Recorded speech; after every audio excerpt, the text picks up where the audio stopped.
Mike Evans makes the top 10 while two other Buccaneers get overlooked. That and more on today's episode of Locked On Bucs.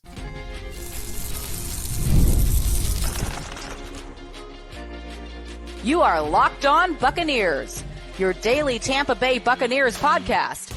Part of the Locked On Podcast Network, your team every day. What's up, and welcome into this Wednesday episode of Locked On Bucs, your daily podcast covering the Tampa Bay Buccaneers, part of the Locked On Podcast Network, your team every day. I want to thank you for making Locked On Bucs your first listen review every day. Don't forget you can subscribe or follow for free on YouTube or wherever you get your podcasts. And of course, you can follow along on Twitter. I am James Yarcho at JYarcho_Bucs, credentialed member of the media covering your Tampa Bay Buccaneers as deputy editor of SB Nation's BucsNation.com. Here with you Monday through Friday, along with the everydayers. And for that, I want to share my appreciation for your continued support of the show. One of the ways you can support the show is become a Locked On Bucs insider. You're going to get news, rumors, updates, general thoughts, one-on-one conversations with me via text message. No ads, no hashtags, nothing like that. Go to joinsubtext.com/LockedOnBucs or click the link in the show notes to become an insider today. This episode is brought to you by FanDuel. Make every moment more as the playoffs wind down. The sports stop sporting like we want them to, but this summer, FanDuel is hooking up all customers with a boost or a bonus daily. That's right. There's something for everyone every day, all summer long.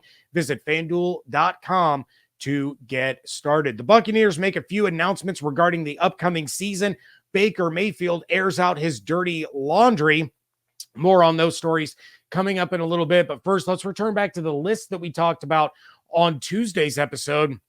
We've had the top 10 receivers and off-ball linebackers come out since then. One Buccaneer made the list. So as a refresher, ESPN's Jeremy Fowler has compiled lists of top 10 players in each position group based on a survey of NFL executives, coaches, and scouts.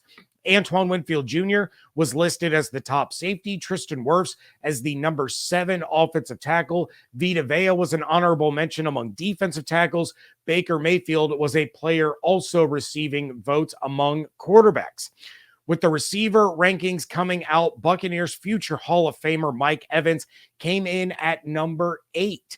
The top 10 was Justin Jefferson, Tyreek Hill, Jamar Chase, CeeDee Lamb, Devontae Adams, A.J. Brown, Amon-Ra St. Brown, Mike Evans, Stephon Diggs, and Brandon Ayuk. Regarding Mike Evans, an NFL personnel member said, quote, "He still commands a double team. He still can bully corners at the line of scrimmage or downfield, still makes tough catches. He's been atop the Bucs game plan on who to stop for a decade." An AFC scout said, quote, "He's been one of the most consistent players of the last decade with uneven quarterback play," end quote. You can nitpick, things about this list. Maybe Lamb and Adams are a little bit too high, but overall, I think that this top 10 is pretty solid. Last year, Evans was an honorable mention. This year, he's up to number 8. Now, where you can start to question things are his highest and lowest rankings this year. His highest was a 4. All right, that's cool. Getting some of that credit that he so rightfully deserves, getting a little bit of love. But his lowest ranking was unranked. Who on earth is keeping this guy off of their list completely? As the AFC scout said, he's been the most consistent player of the last decade, and it hasn't mattered what quarterback you put out there with him. He's going to get his, and he's going to be one of the best in the league while doing so. However, I will say, to be fair, A.J. Brown, Amon-Ra, Stephon Diggs, Brandon Ayuk, they all received unranked positions as well. So I'm not really sure what these guys are doing with their top 10 lists, leaving those 5 guys off of it. But honorable mentions were Cooper Kupp, Deebo Samuel, Garrett Wilson, Jalen Waddle, Devonta Smith, Amari Cooper, DJ Moore, and Nico Collins. Others receiving votes were DK Metcalf, Keenan Allen, Terry McLaurin, Calvin Ridley, T. Higgins, Puka Nacua, George Pickens, Chris Olave, Michael Pittman Jr., DeAndre Hopkins, and Courtland Sutton, which brings me to my next point. No Chris Godwin? Anywhere? Come on, man. I know he got off to a slow start, but he was still one of the better receivers in the league. And I'm not saying that he's top 10. We know he can be top 10. But again, he had a little bit of a down year before coming on strong over the course of the second half of the season. His first down percentage was higher than Garrett Wilson, Devonta Smith, Devontae Adams, Michael Pittman Jr., Stephon Diggs, Jamar Chase, Keenan Allen, Amon-Ra St. Brown, and CeeDee Lamb. His yards after catch, better than Wilson, Hopkins, Devonta Smith, Jefferson, Metcalf, Olave, Adams, Cooper, Evans, Ayuk, and Ridley. Receptions that resulted in a first down, he beats out Wilson, Hopkins, Smith, Jefferson, Metcalf, Pickens, Cooper, and was tied with Pittman Jr. and Collins. I'm not pounding the table for Godwin to be top 10, but he should have been in the honorable mentions, or at the very least, absolutely deserved to be one of the others receiving votes. But much like what I said about Rachaad White on the last episode, Godwin has to go out and prove all of these folks wrong for ignoring him, especially in a contract year. I think given Liam Cohen's offense, his return to the slot position where he dominated for the majority of his career, that kind of offense mixed with his return to the slot is going to equal big numbers for Chris Godwin in 2024, which could be great and terrible all at the same time if the Bucs can't figure out a way to extend Godwin now or get him to return before he becomes a free agent. One thing, however, that I will pound the table for is the fact that Lavonte David was an honorable mention among off-ball linebackers. The top 10 were Fred Warner, Roquan Smith, Matt Milano, Patrick Queen, Nick Bolton, Jeremiah Owusu-Koramoah, Tremaine Edmonds, Demario Davis, Dre Greenlaw, and Foyesade Oluwakin. I'm so sorry. I knew I was going to butcher the name. It was going to happen. But Oluwakin rounded out the top 10. When it came to Lavonte, one NFC executive said, quote, "He started slowly last year, but he was excellent in the second half. He tore us up when we played him." This is nothing new. Lavonte is always the forgotten linebacker across the NFL until your team has to face him. Then you realize that what people like me have been saying, what Buccaneers fans have been saying about him, when they talk about him being underappreciated, underrated, overlooked, it's because he's going to be a constant problem for any offense that he goes against. And it's just worth noting. I need to throw this in here. Somehow, some way, Devin White was one of the off-ball linebackers that were others receiving votes. So Chris Godwin can't get mentioned among the wide receivers. Rachaad White can't get mentioned among the running backs. Tristan Wirfs outside the top 5. And Devin White is going to get mentioned in this? Like, what are we doing? Anybody that watched Buccaneers football last year, watched Devin White, watched the issues that he had both on and off the field, that was simply somebody going out there and saying, oh yeah, I remember that guy. He was really good back in 2020 when the Bucs won the Super Bowl. I'm going to put his name down. It's ridiculous.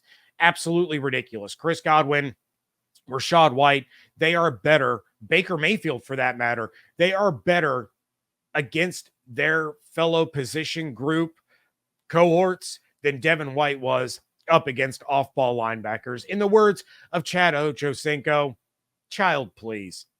The Buccaneers quietly make a big announcement. That is next on today's episode of Locked On Bucs, part of the Locked On Podcast Network, your team every day. I love sports. I love them so much. I never want them to stop. But as the playoffs have ended, we get fewer games and the sports aren't sporting like I want them to. But FanDuel lets me keep the sports going whenever I want. All I have to do is open the app and dream up bets anytime I'm in the mood. This summer, FanDuel is hooking up all customers with a boost or a bonus daily. That's right. There's something for everyone, every day, all summer long. Right now, the Dodgers are the favorites to win the World Series at plus 320, while the Tampa Bay Rays are struggling a bit and sitting at plus 15,000. If you'd rather get in on some NFL or NHL odds early on, The Chiefs and Niners are tied atop the Super Bowl odds at plus 600, while the Bucs are at plus 5,500. Meanwhile, the Edmonton Oilers are the favorites to win next year's Stanley Cup at plus 850, followed by the defending champion Panthers at plus 950. Then the Tampa Bay Lightning, because they're dumb and let Steven Stamkos go to Nashville, are at plus 2,000. So head over to FanDuel.com and start making the most of your summer. FanDuel, official sports betting partner of Major League Baseball. Thank you again for making Locked On Bucs your first listen review every day. Everydayers, make sure you're coming back tomorrow. I apologize. There were some issues on my end yesterday, and I was not able to sit down with Evan Klosky of 10 Tampa Bay like we planned. Going to try to get him on before the end of the week with a great episode. We had a really nice conversation about what we were going to discuss. You're not going to want to miss that. Going to try to get him on here as soon as possible. I'll keep you updated on that. But in the meantime, you want to hear the latest news from around all sports, NBA and NHL free agency underway, NFL news because the NFL never sleeps, the MLB, the WNBA, the Olympics. But you want to hear more than just the national narratives, and you want the biggest stories without the fake manufactured screaming. Make the switch to Locked On Sports today, a free 24/7 sports streaming channel program for you every day to bring you the biggest stories without the screaming. Locked On Sports today is streaming for you 24/7 on YouTube or the free Amazon Fire TV channels app, part of the Locked On Podcast Network, your team every day. So the Tampa Bay Buccaneers quietly made an announcement that a lot of you are going to be excited to hear. Some of you, I already know, are going to blow up my messages complaining about it, but I know most of you are excited. The Creamsicle game is back this season, and it is going to take place on October 27th as the Bucs host the Atlanta Falcons. So the team that everyone is picking to win the division and make all this noise this season will be the one to take on Bucco Bruce in a stadium full of nostalgic throwback colors. The players love these uniforms. Most of the fans love these uniforms, and it's always a week-long city celebration when the throwback game happens. But that's not all that the Buccaneers announced. On December 8th, the Bucs will take on the Las Vegas Raiders, and it will be a red out. So like the throwback game, it's going to be a week-long celebration. The fans are encouraged to wear red to the stadium for the game and turn the entire stadium red. You look at how awesome these are in college games. The Penn State whiteout game is huge. Ohio State does these red out games. You have games where fans stripe the stadium. These are always a huge hit. Local businesses and buildings in the city of Tampa will turn their lights red to light up the city of Tampa in honor of the game. November 10th is going to be the salute to service game against the 49ers. That, of course, is a league-wide thing. And then you have a new theme happening this year, and it will take place in week 1 against the Washington Commanders. The Bucs are calling it For Tampa Bay, and it's a celebration leading up to the kickoff of the Buccaneers and NFL season. Now, this could just be a rebranding of what was always considered kickoff week, but the Bucs appear to be working with the city in order to make it truly special for those that are in the area or will be going to the game from out of town. Fans attending the game will be given a Buccaneers bucket hat upon entrance to Ray J. I know there's going to be a lot of Commanders fans in the area, as many are going to try to get to Ray J to see Jaden Daniels' first career game. So Bucs fans, I am pleading with you now in the middle of July. Do not sell your tickets for this game. If you do, sell them only to people that you know personally that are going to be there rooting for the Buccaneers.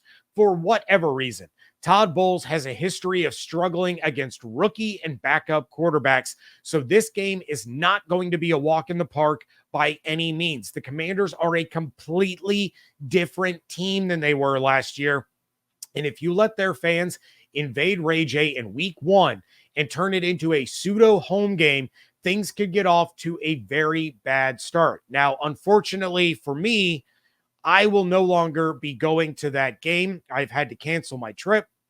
Now, some of you may find that to be a blessing considering my record of attending games, but do your part and show out for these Buccaneers in week 1, especially since those of you that subscribe to the idea of the Bucs can't win when I'm in attendance, I might be shifting my week 1 trip to a week 2 trip and covering the Lions game in Detroit. I'm sure there will be more themes coming in the future, as well as the uniform schedule for each week. That is always something that the Buccaneers drop, but just wrap your mind around it right now. The Bucs are going to wear white at home a lot, especially with those early kickoffs early in the season. 4:00 games, primetime games, they're probably going to be in red. But the Bucs are going to wear white at home more than many of you would like, but you're going to be okay. I promise. You'll survive. The Bucs wore white in every game of their last Super Bowl run. That worked out okay. So realize that red is the home jersey, but they wear white early in the season. It does make sense to some degree. There's no doubt. Tampa is hot. It doesn't matter if you're in white or black or dark blue or maroon or whatever. It's hot. But you can minimize a little bit of that and wear white early in the season. It's fine. The white uniforms are clean anyway. I like the look of the white uniforms.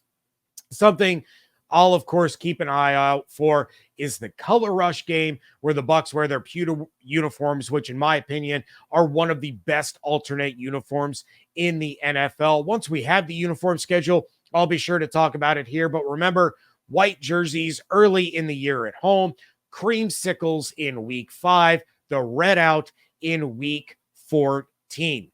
Baker Mayfield had some interesting comments regarding his football journey. That's coming up next on today's episode of Locked On Bucs. When you're hiring for your small business, you want to find quality professionals that are right for the role. That's why you have to check out LinkedIn Jobs. LinkedIn Jobs has the tools to help you find the right professionals for your team faster and for free. LinkedIn isn't just a job board. LinkedIn helps you hire professionals you can't find anywhere else, even those who aren't actively searching for a new job but might be open to the perfect role. In any given month, over 70% of LinkedIn users don't visit other leading job sites. So if you're not looking on LinkedIn, you're looking in the wrong place. On LinkedIn, 86% of small businesses get a qualified candidate within 24 hours. Hire professionals like a professional on LinkedIn. LinkedIn is also constantly looking for ways to make the process easier, like launching a new feature that helps you write job descriptions, making the process even easier and quicker. There are 2.5 million small businesses that use LinkedIn for hiring, so don't miss out on your opportunity. Post your job for free at linkedin.com/lockedonnfl. That's linkedin.com/lockedonnfl to post your job for free. Terms and conditions apply. Wrapping things up here on a Wednesday edition of the Locked On Bucs podcast, and Baker Mayfield is having fun again.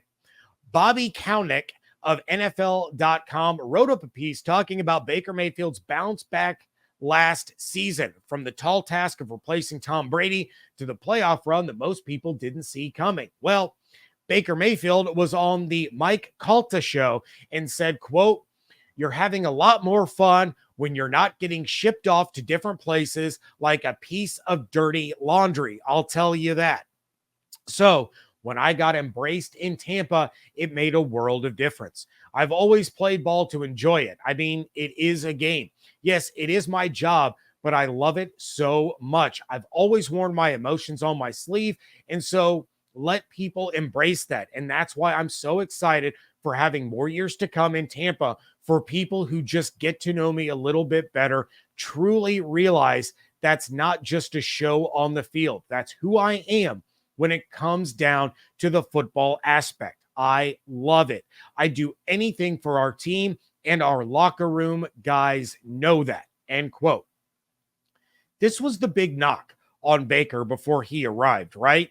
The Tampa was going to be his fourth team in 2 years. And why would they want this failing retread quarterback to come in to the Bucs organization? What many fail to forget is that when Brady retired the first time, the Bucs contacted Cleveland about a potential trade. They were doing their due diligence and looking in to getting Baker to Tampa back then. Had Brady not unretired and returned for the 2022 season, this might be Baker's third year with the team and not his second. And how different would the narrative around him be at that point? No longer does he have to go to the sinking ship in Carolina for a failure of a coach, then get benched because the team is a hot mess. He doesn't get cut and then picked up by the Rams, who by that point were also a sinking ship because of the injuries to a litany of star players.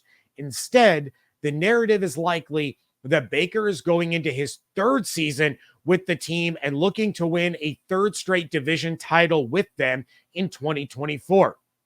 Maybe 2022 goes differently for the Bucs with Baker instead of Brady. Let's be honest, Brady wasn't great in 22, but a lot of that is rightfully put on the shoulders of Byron Leftwich, who looked beyond incompetent as an offensive coordinator without Bruce Arians next to him on the sideline. Maybe Baker doesn't do as much as Brady was able to with all of the bad play calling, or maybe Baker does a little bit better without all of the off-field distractions hanging over his head the way that Brady had. We're never really going to know, but I can guarantee the narrative around Baker is very different in that alternate universe. He doesn't have the stigma of a player that was on 3 teams in 1 year and then 4 teams in 2. He doesn't have that cloud of failure hanging over his head, following him around everywhere he goes. Baker finished the interview with Mike Calta by saying, "Let's not get it twisted. The division still runs through us." And he is 100% right. The outside noise at this point is what it is. The Bucs overachieved. Baker overachieved. The Falcons are stacked. The Saints are going to bounce back. Dave Canales is going to get Bryce Young on track. All of that noise, all of those talking points, those headlines, those narratives, it doesn't change the fact that someone has to knock the Bucs off the top of the ladder. And outside the Bucs knocking themselves down, it's going to be an extremely difficult task for any of those teams in the South to do exactly that. They still have one of the best receivers in the NFL. They have another one that should be talked about in that same conversation. They still have one of the best offensive tackles, maybe the best offensive tackle in the NFL. They still have arguably a top 10 running back and an emerging star. They have one of the all-time best linebackers. They have one of the best nose tackles. They have the best safety in the game. The Bucs have more star power and top players at their position than any other team in the NFC South.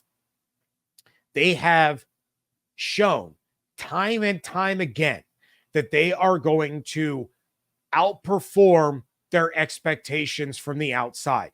They are going to outperform their betting odds, that they are going to take care of business one way or another. Now you have a revamped interior offensive line. You have a new offensive coordinator that's going to play into the strengths of Baker Mayfield, play into the strengths of Rachaad White, and put the power of the play calling into the hands of the players that are out there having to execute.